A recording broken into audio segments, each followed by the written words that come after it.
Hi,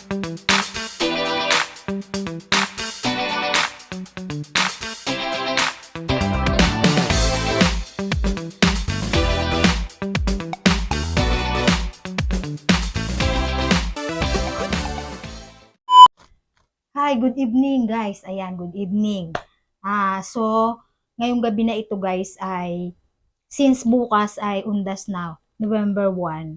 Ayan, ang gagawin ko ngayon guys ay magmamadali akong mag-DIY ng aking bulaklak na dadalahin sa cemetery bukas. Kasi nagahol ako sa oras dahil yung ang daming mga naging ganap nung mga nakalipas na araw kaya hindi ako nakapag-prepare kaagad ng mga flowers na dadalahin ko sa sementeryo. So ngayon, gabi, tapos bukas 1, November 1 ay undas na kaya magdi-DIY ako ngayon ng mabilisang gawa ng bulaklak.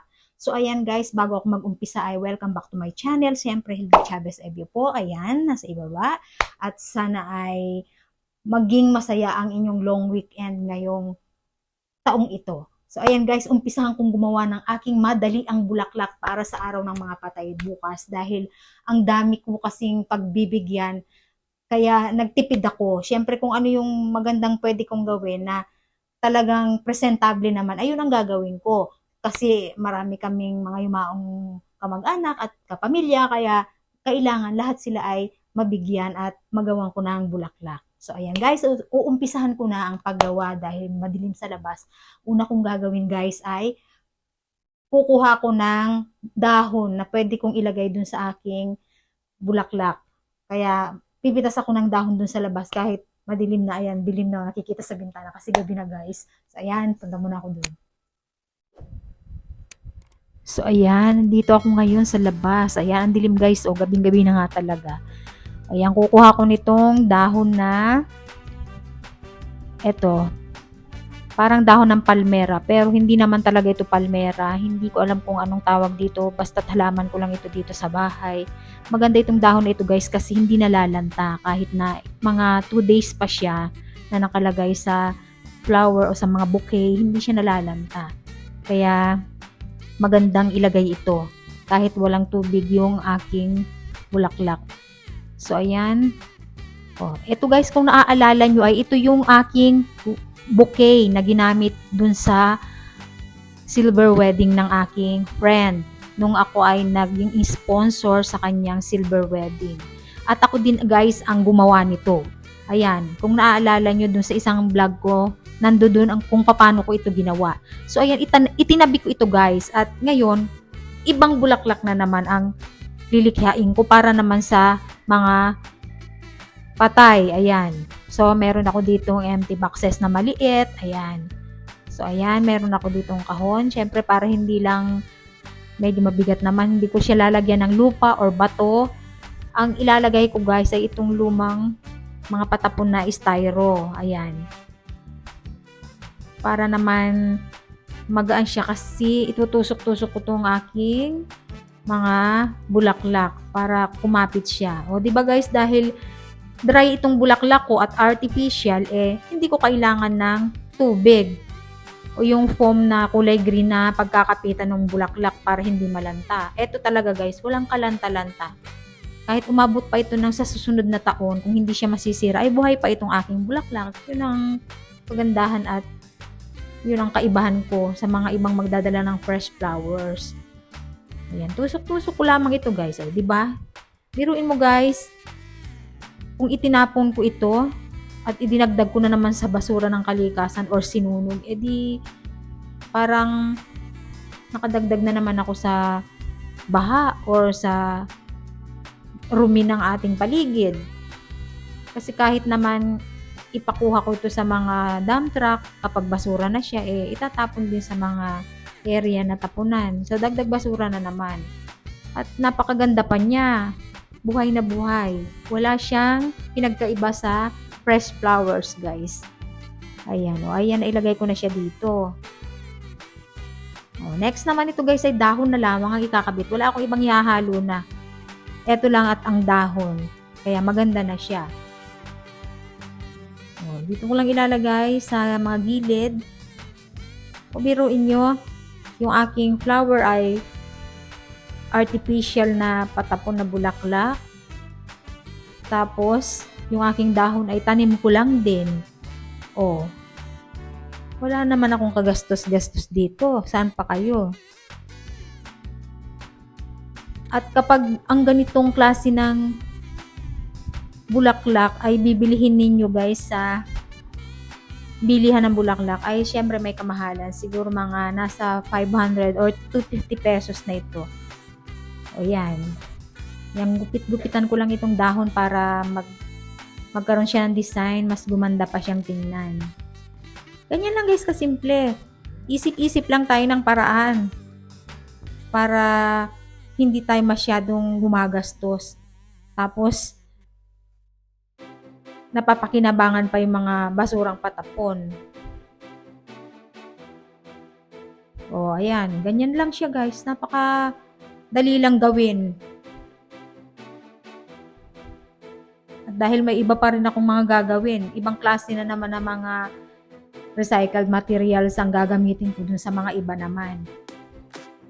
Ito ay isa lamang sa ginawa ko. Kaya ito lang ang ipapakita kong video sa inyo kasi hahaba masyado yung video. Baka maboring naman kayo sa kapapanood. O, yan na guys. Tapos na. Charan, di ba?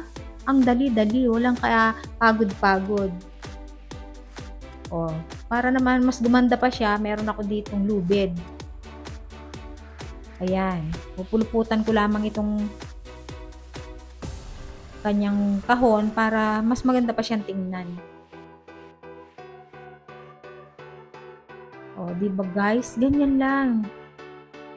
Talagang ako nag-e-enjoy ako sa mga bagay-bagay na ginagawa ko. Every occasion na meron kami dito sa bahay or sa pangsarili ko, nag-iisip ako palagi ng ano kaya ang pwede kong gawin? Ano kaya ang pwede kong gamitin na hindi mahal at hindi ako gagastos? Kasi kapag nagre-recycle ka lang ng isang bagay na gagamitin mo, masira man agad yan o maitapon o mawala mo, ay hindi masama sa iyong loob kasi hindi mo pinagkagastosan ng sobrang mahal. Katulad nitong mga bulaklak na ganito, di ba sa sementeryo kapag nagdala ka ng binili mong bulaklak, tapos iniwan mo lang saglit, umalis ka, pagbalik mo wala na yun, kinukuha na nila, ninanakaw na ng mga ibang tao, at dadala naman dun sa kanila din na puntod. Tingnan nyo ang pag-uugali talaga ng Pinoy. Only in the Philippines, ano guys, kakaiba talaga. Kasi na-experience namin yan eh. Sinubukan namin bumilang bulaklak. Iniwan lang namin sa puntod. Umalis lang kami saglit. Pagbalik namin ng hapon, wala na yung bulaklak. Pati kandila, inubos na nila. Tapos nadaanan namin, nandun sa kabilang puntod, yung aming bulaklak. O eto, kahit kunin na nila, at least hindi na ako gumastos ng pera para dito. Kung kukunin man nila, nakatulong na rin ako sa kanila at kinuha nila yung aking bulaklak. At ang napakaganda talaga dito guys, malalanta at manunuyo na lang yung mga bulaklak ng iba, yung sa akin ay buhay na buhay pa rin. Hindi malalanta yung aking violet na bulaklak. Mananatili siyang fresh. O, di ba? Ayan, para mas elegant pa talaga, oh. Walang pinagkaiba ito sa mga itinitinda dyan. Tinitinda sa palengke or sa kung saan pang tindahan ng mga flowers. At kapag ito ay i-compare mo, tinabi mo dun sa fresh, hindi siya halatang fake. Kasi wala siyang pinagkaiba.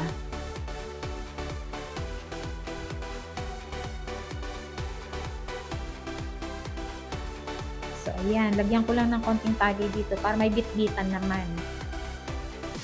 Para habang naglalakad ako, guys, para akong flower girl, may dala akong bulaklak. Bit ko. O, diba? Pagka hindi pa naman natuwa ang aming mga yumaon nito. Talaga every year, guys, kapag ganitong undas, lagi kaming nagdi-DIY o ako, mas madalas ako ang nagdi-DIY talaga ng mga bulaklak na dadalhin. Minsan nga pati kandila dini-DIY na rin namin. Ayan, nagdi-DIY din ako ng kandila minsan. Pero talagang flowers, ayan, talagang ginagawa ko lang. Ayan, tingnan nyo guys, oh, di ba? Oh, saan ka pa? Talagang pinagmamalaki ko itong aking gawa. na walang kagastos-gastos ang ganda-ganda pa. Oh, 'di ba guys? Oh, yan, ganyan. Isip-isip lang, oh.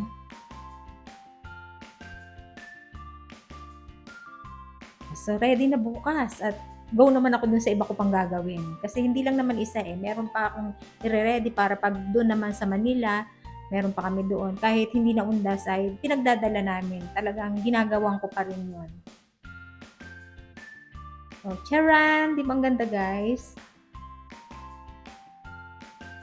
Pwede rin namang, kung marami kayong fresh flowers sa inyong garden, mas pwede yun guys. Ang ano nga lang doon, mabilis siyang malanta. Kasi ako, mostly sa garden ko guys, ay hindi masyadong mabulaklak Marami lang akong green na mga halaman, hindi ganong namumulaklak. At eto na guys, umaga na.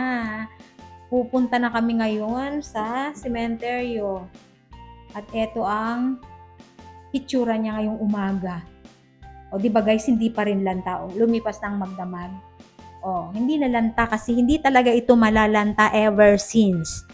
Ayan guys, isa ito sa aming mga yumao. Nandito ako ngayon sa sementeryo. Ayan. At napakainit ng sikat ng araw. Ayan. Inalay ko na ito ngayon dito sa isa sa aming mga yumao. So ayan guys, tapos ko na ang aking bulaklak para sa araw ng mga patay bukas. Ayan. Gabing-gabi na guys, gumawa ako dahil simple lang naman, napakadali lang naman. Ayan. Kaya yung mga dati kong ginawang DIY din noong nakaraan, tinatabi ko lang kasi may magagamitan na naman yon. At nakakatipid ako syempre guys, hindi na ako bumibili dahil hindi lang naman isa o dalawa ang aking pagbibigyan ng bulaklak dahil marami kaming yumao. At bukod dun guys sa ginawa ko ngayon ay meron pa akong mga nagawang iba na para sa iba namang yumao namin. Kaya, ayan, kapag meron kayong mga bagay guys na maganda na hindi naman kailangang itapon, huwag niyo itatapon. Magbawas po tayo ng basura kasi nakikita na ang resulta ng kalikasan guys. Ayan, binabawi na sa atin. Kaya kung po pwede lamang ay mag-recycle po kayo ng mga bagay-bagay at magagawa pang maganda at mapapakinabangan ninyo. Ayan, isinare ko po ito sa inyo guys para mapakita ko sa inyo na hindi lahat ng maganda ay mahal. Hindi lahat ng maganda guys ay mahal. At hindi lahat ng maganda ay hindi kayang gawin ninyo. Ayan. So, ayan, maraming salamat guys sa inyong panonood at sana ay na-inspire ko rin kayo kahit papano. At sa lahat po ng aking mga bagong subscribers na lalong dumadami, ay maraming salamat po. At sa mga nagpa-follow, nagme-message, sa mga nagla-like, ayan, sa mga nagbi-views lagi ng aking video guys. Thank you very much po. At yan po lahat ay mapupunta sa mga kabataan ngayong darating na Pasko. Ayan, at sana po ay pinagpapala kayo, hindi lamang ako, at maging masaya po ang ating darating na Pasko. So ayan, thank you very much guys. God bless you all.